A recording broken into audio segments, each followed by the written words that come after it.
Merci d'être avec nous sur la télé Futur Média. Mesdames, Messieurs, les titres de l'actualité de ce lundi. Après le meeting du Front patriotique pour la défense de la République, les prolongations se jouent sur le terrain juridique. Alioune Sall entend poursuivre Maître Abdoulaye Wade devant le tribunal correctionnel de Dakar pour diffamation. Une citation directe sera servie demain au prédécesseur de Macky Sall. Présidentielle 2017, Babacar Gaye pour la candidature de Karim Wade. Certains approuvent au sein du Parti démocratique sénégalais alors que les analystes parlent de calcul politique. Mise en cause dans les mémoires d'Abdou Diouf, Moustapha Niasse adopte le mutisme sur ce livre qui défraie la chronique ces derniers temps. Le leader de l'AFP présidait ce matin l'installation de la chaire Senghor à l'université Cheikh Anta Diop. De l'électricité dans l'air à Grand Yoff après le déguerpissement des marchands tabliers par les autorités municipales. Des jeunes du quartier veillent au grain. Ils s'opposent à un éventuel retour de ces marchands tabliers. Le dossier du jour s'intéresse à la vie des étudiants hors du campus social. Souvent, ils sont logés dans la promiscuité par leurs communes respectives. Une situation qui a parfois un impact négatif dans les performances universitaires de ces derniers. Voilà pour le sommaire. Bienvenue à tous.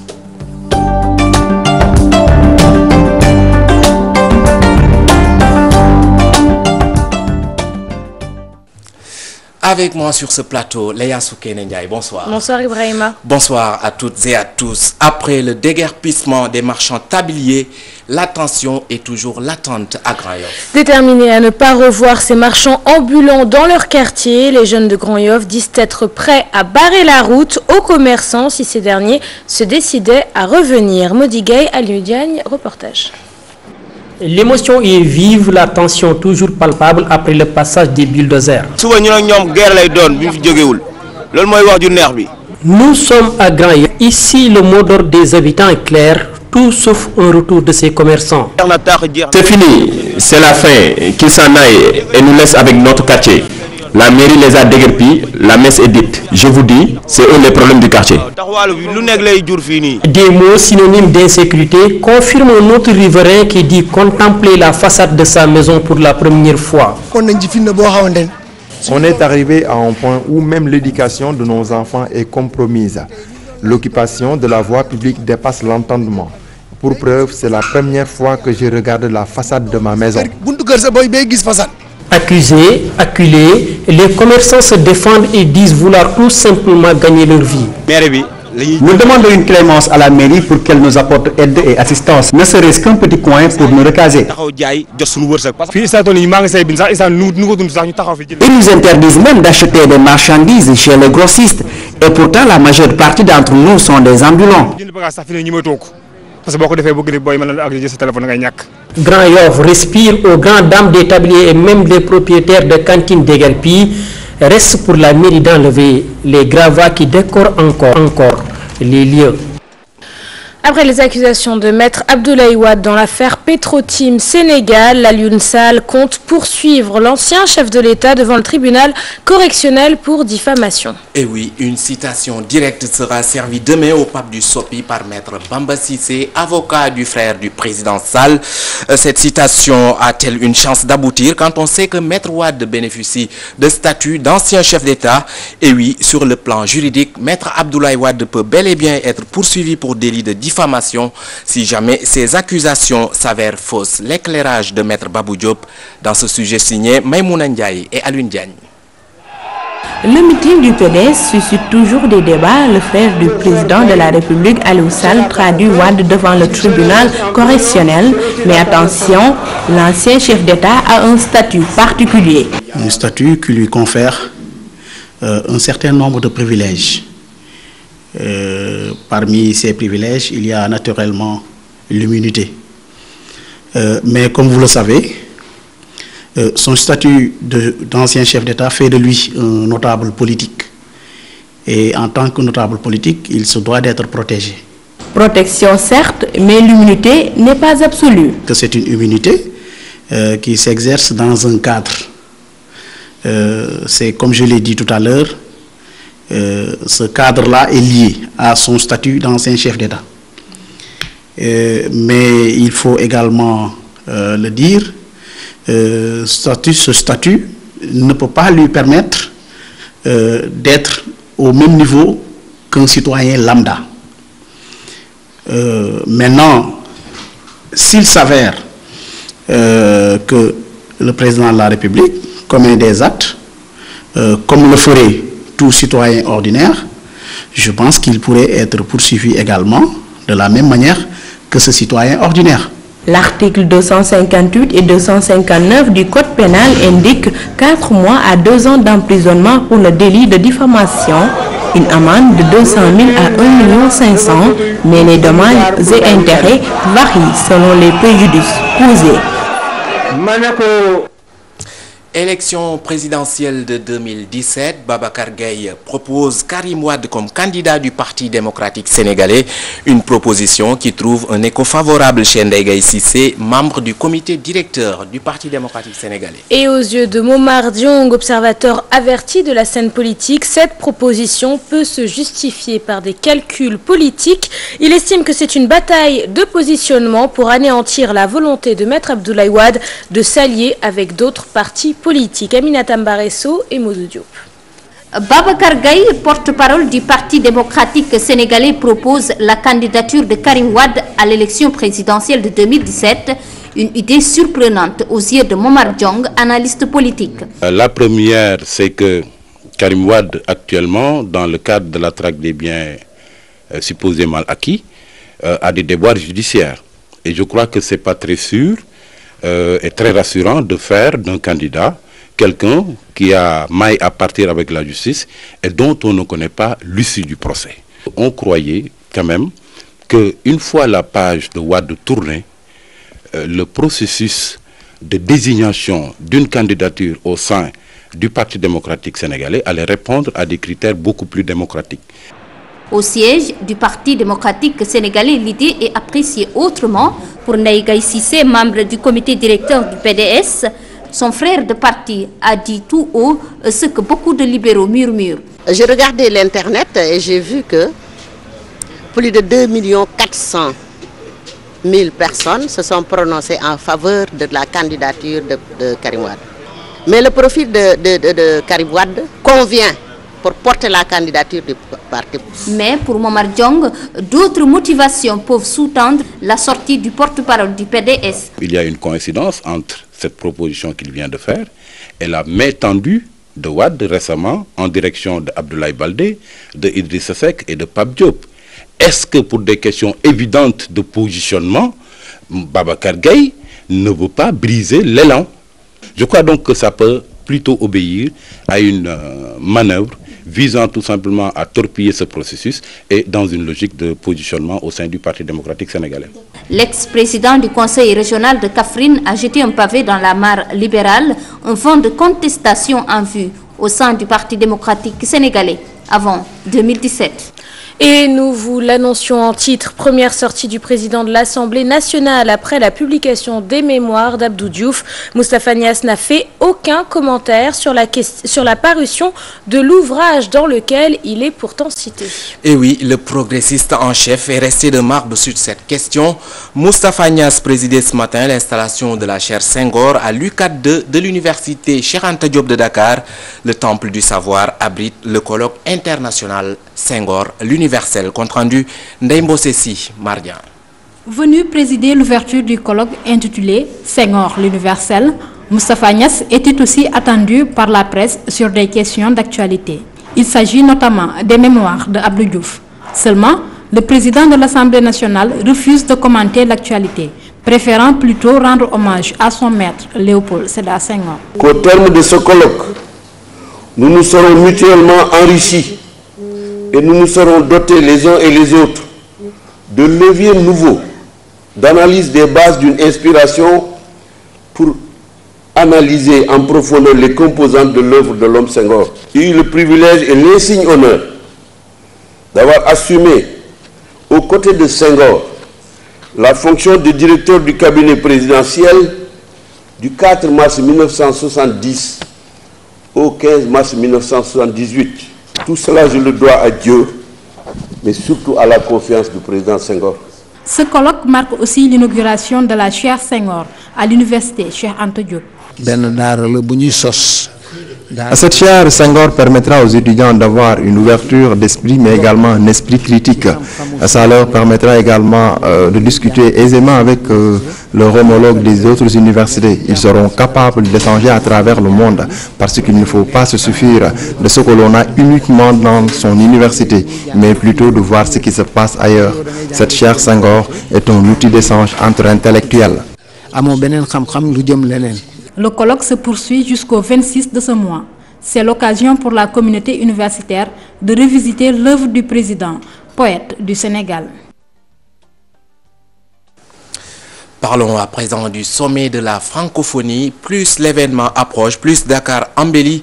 La VDN change de visage. Même le parcours sportif se refait une beauté. Une peau neuve au grand bonheur des riverains qui disent espérer que ce relooking va se poursuivre après le sommet de la francophonie. Aïssatou Païfal et Alioune Diagne. Des caterpillars, des camions, des ouvriers à l'œuvre. La VDN, voie de dégagement nord en chantier. Même le petit parcours sportif a été refait. Les riverains apprécient fortement. Cet aménagement est bien fait. Certes, je ne m'entraîne pas ici, mais j'apprécie.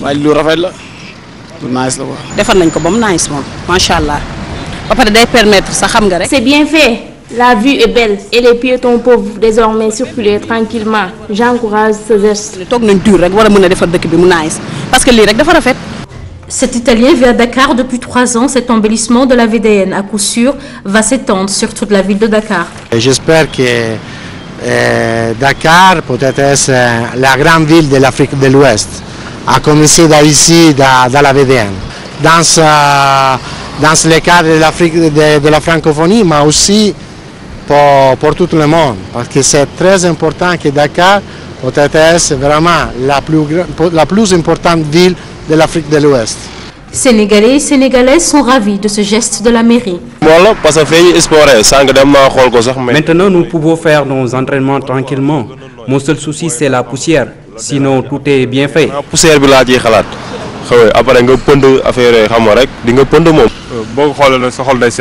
C'est une belle vue. Je félicite vraiment le président Macky Sall. Les travaux tirent à leur fin, jusque quelques petits réglages pour un accueil chaleureux des différentes délégations du 15e sommet de la francophonie. La francophonie, justement, on en parle. Elle est l'œuvre d'hommes et de femmes qui partagent la langue française. Elle a été créée dans les années 60 par des intellectuels africains, parmi lesquels le président poète Léopold Sédar Senghor Léa. Et depuis lors, Ibrahima, la langue française a nettement progressé avec 274 millions de locuteurs et ce, partout dans le monde. Mais pour de nombreux professeurs, le français ne doit pas reléguer les langues nationales au second plan. Pape Faraning et Alioune Diagne. Créée après les indépendances pour permettre de vivre en communauté sous le joug de la langue française, la francophonie est l'œuvre d'éminents intellectuels pour un but bien précis. L'origine est assez bien connue. Il vient d'un géographe français du 19e siècle qui s'appelait Onésime Reclus. C'est Senghor qui est le vrai théoricien de la francophonie en tant qu'ensemble de peuples entièrement ou totalement ou partiellement de langue française.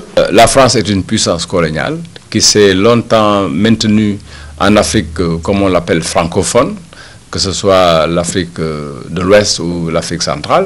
Cependant, après la colonisation, la francophonie a pu émerger avec une conscience collective du partage du français. On s'est aperçu que peut-être que l'agence de coopération technique et culturelle c'est bien, mais qu'on pourrait aussi donner à la francophonie un rôle politique. L'utilisation des esprits est beaucoup plus pernicieuse que la colonisation sur le plan purement économique.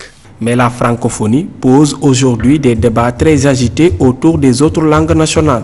Je ne dis pas que ce n'est pas important d'apprendre les langues étrangères. Je ne méconnais pas du tout l'importance de l'apprentissage des langues. D'ailleurs, c'est un des grands penseurs allemands qui disait qu'on ne connaît mieux sa langue que quand on apprend la langue des autres. Sans jeter le français à la mer, c'est que c'est impossible. C'est maintenant comment concilier cette francophonie-là avec la promotion des langues nationales. Le sommet de la francophonie qui se réunit tous les 2 ans est la plus haute des instances politiques Pour ces professeurs, la francophonie est la colonisation des esprits après celle économique. Et Ibrahima, parlons à présent de ces nouveaux écrans géants situés le long des routes et loin de plaire à de nombreux conducteurs. Ils estiment que la luminosité de ces panneaux peut distraire les chauffeurs et provoquer même des accidents. Pour éviter le pire, ils appellent à plus de concentration face à ces écrans publicitaires. Reportage.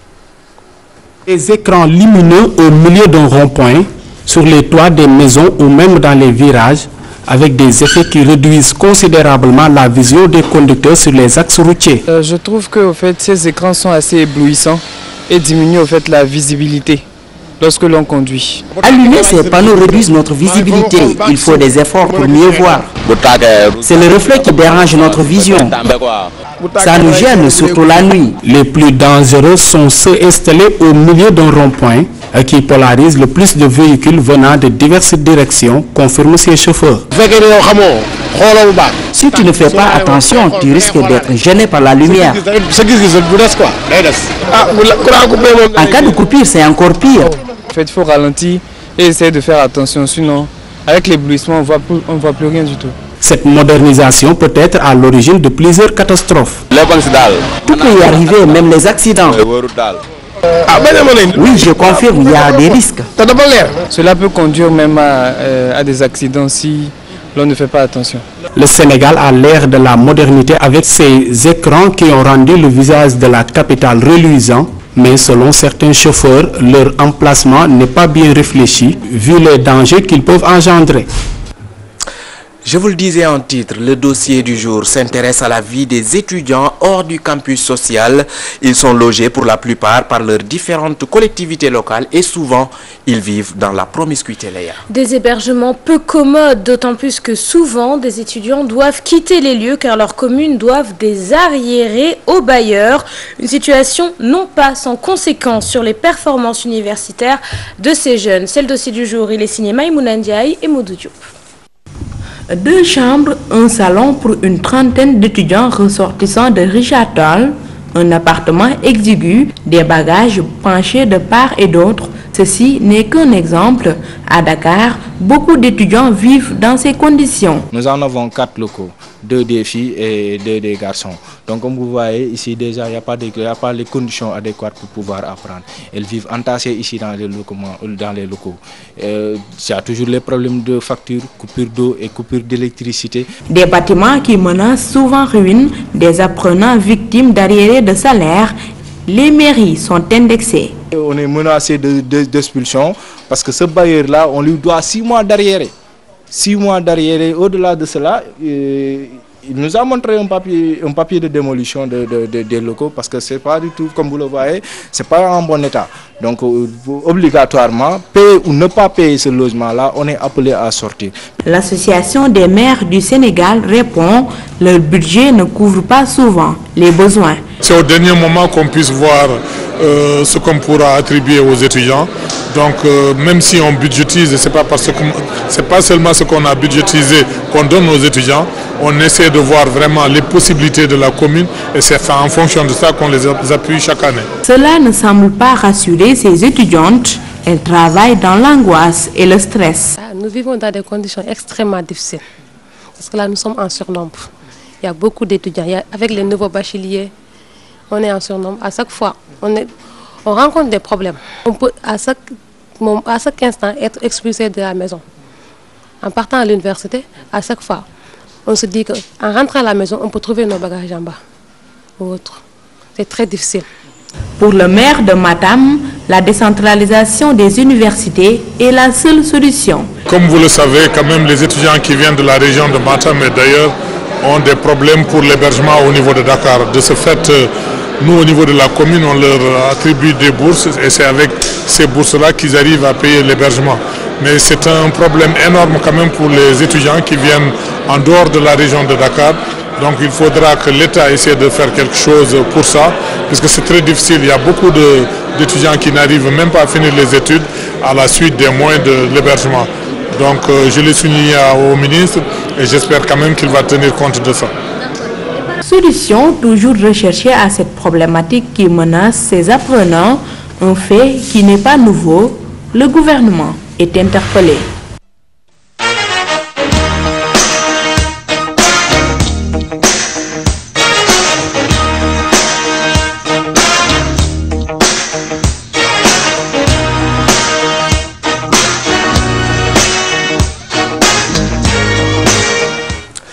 Du football pour ouvrir cette page sportive. Après le championnat et la Coupe du Sénégal, l'AS Pikine s'offre le trophée des champions et signe du coup un triplé historique.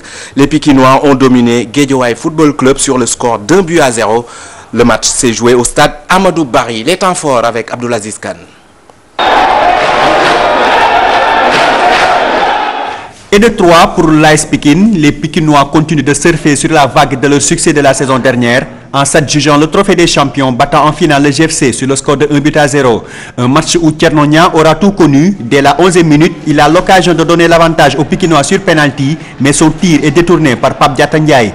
Mais le transfuge de la Linguère ne s'en laisse pas compter lorsqu'il se présente de nouveau face au porteur du GFC. Pikine, une équipe qui monte en puissance. Nous avons fait une très bonne première période où nous aurions pu limiter le match et le finir une bonne fois.